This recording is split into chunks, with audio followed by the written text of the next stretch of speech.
जिंदगी का पहिया जब घूमता है तो इंसान को वो सब कुछ दिखा देता है जिसका उसने कभी अहंकार में आकर मजाक उड़ाया था। नमस्कार दोस्तों, मैं हूं विवेक वर्मा और वर्मा स्टोरीज में आज मैं आपको एक ऐसी कहानी सुनाने जा रहा हूं जो आपको यह गहराई से सोचने पर मजबूर कर देगी कि वक़्त से बड़ा कोई न्यायाधीश नहीं होता और कर्मों का हिसाब यहीं इसी जन्म में चुकाना पड़ता है। शाम का वक़्त था। आसमान में सिंदूरी रंगत छाई हुई थी।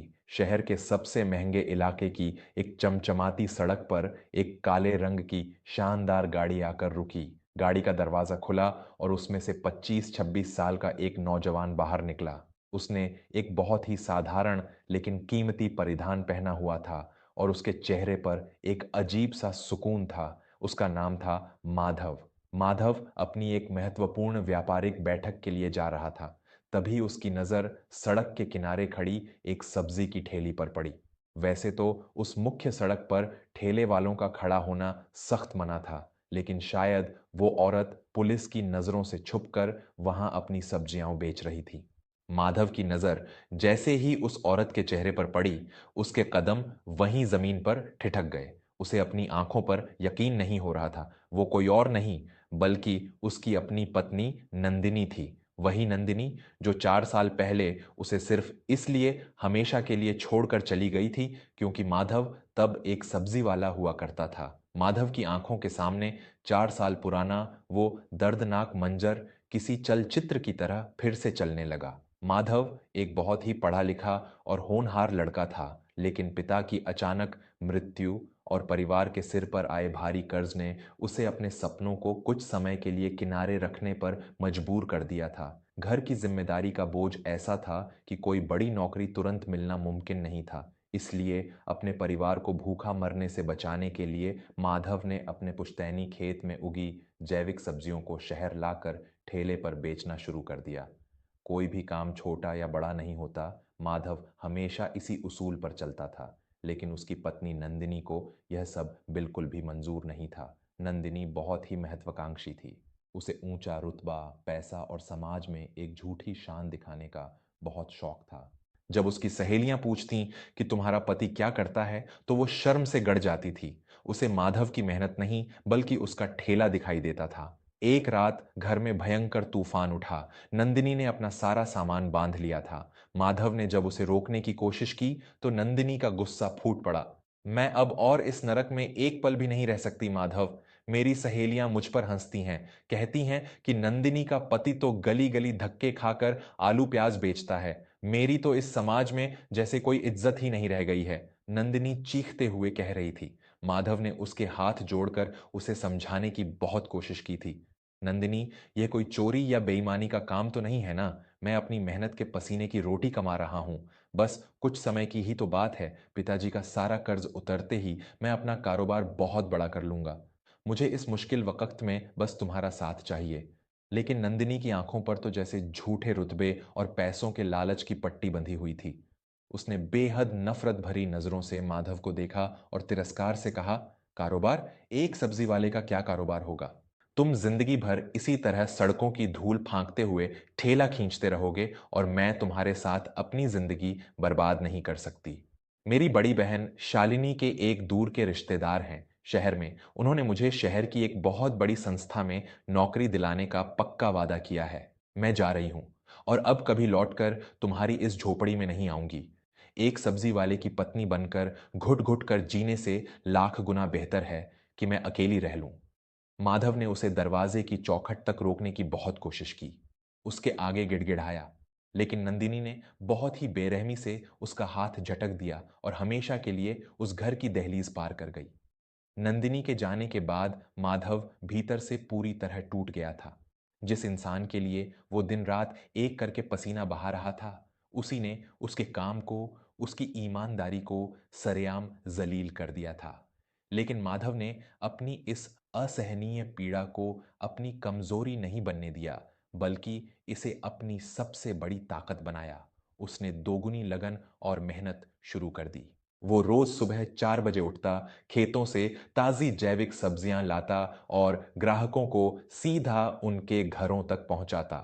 उसकी बेदाग ईमानदारी और ताज़ी सब्जियों की बेहतरीन गुणवत्ता के कारण जल्द ही शहर के बड़े बड़े भोजनालयों और विशाल बाजारों के मालिक उसके पक्के ग्राहक बन गए। माधव ने अपने बचपन के परम मित्र रघु के साथ मिलकर एक छोटी सी संस्था की शुरुआत की। धीरे धीरे उसका वो छोटा सा ठेला एक दुकान में बदला और फिर वो दुकान शहर की सबसे बड़ी जैविक कृषि भंडार नाम की एक श्रृंखला में बदल गई। आज माधव पूरे शहर का एक जाना माना युवा व्यापारी था।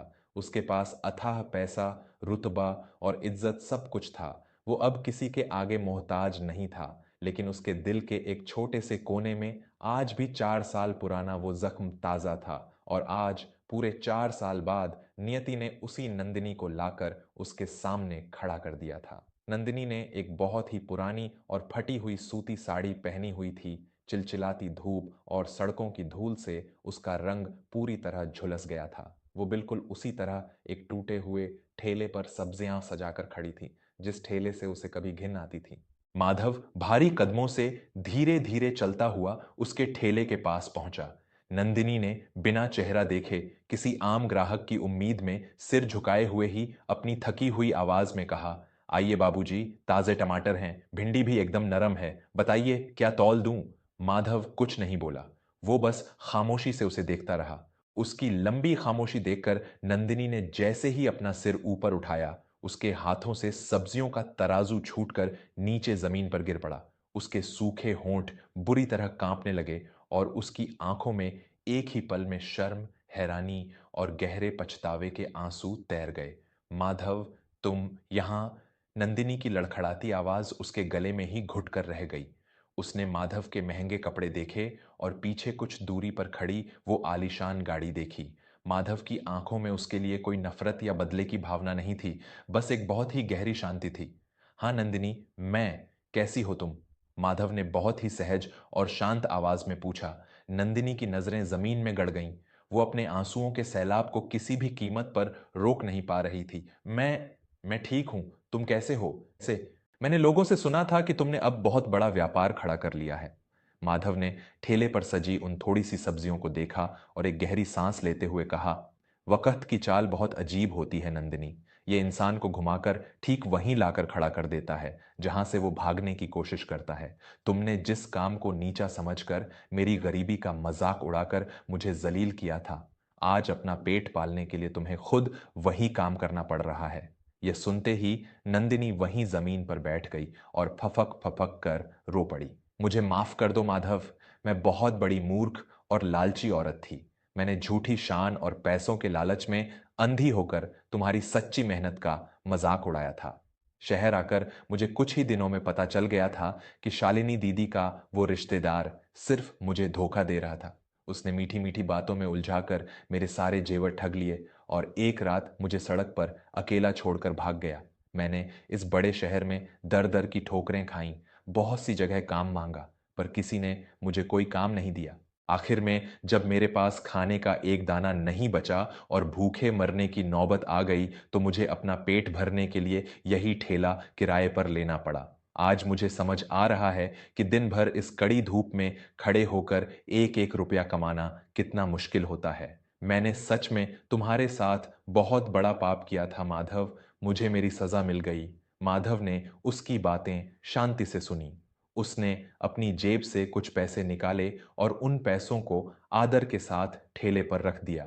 मैंने तुम्हें उसी दिन दिल से माफ कर दिया था नंदिनी, जिस दिन तुमने मुझे उस तूफानी रात में अकेला छोड़ा था, क्योंकि सच कहूं तो तुम्हारे उस तिरस्कार और तुम्हारे जाने से ही मुझे वो आग और वो जिद मिली जिसने मुझे आज इस मुकाम तक पहुंचाया है। मैं तुम्हें आज कोई ताना नहीं मार रहा, बस एक बात हमेशा याद रखना नंदिनी, दुनिया में कोई भी काम छोटा या बड़ा नहीं होता, छोटी सिर्फ हम इंसानों की सोच होती है।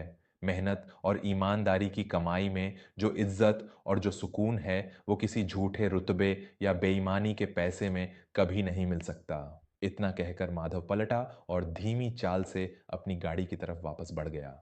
नंदिनी वहीं जमीन पर बैठी, आंसुओं से धुंधली होती अपनी नजरों से उसे तब तक देखती रही जब तक माधव की गाड़ी उसकी आंखों से पूरी तरह ओझल नहीं हो गई। आज उसे यह अच्छी तरह समझ आ चुका था कि उसने सिर्फ अपना एक पति नहीं, बल्कि एक अनमोल हीरा खो दिया था, जिसे उसने कांच का मामूली टुकड़ा समझकर हमेशा के लिए फेंक दिया था। दोस्तों, जिंदगी में कभी भी किसी की मेहनत, उसके संघर्ष या उसके काम का मजाक मत उड़ाइएगा। कर्मों का फल हमें यहीं इसी धरती पर भुगतना पड़ता है। वक़्त की लाठी में भले ही आवाज नहीं होती, पर जब वो पड़ती है तो उसकी चोट बहुत गहरी लगती है। आपको यह कहानी कैसी लगी, मुझे टिप्पणियों में ज़रूर बताइएगा। मैं आपका दोस्त विवेक वर्मा जल्द ही लौटूंगा वर्मा स्टोरीज़ पर एक और नई दिल को छू लेने वाली कहानी के साथ। तब तक अपना और अपने पूरे परिवार का ख्याल रखें। धन्यवाद।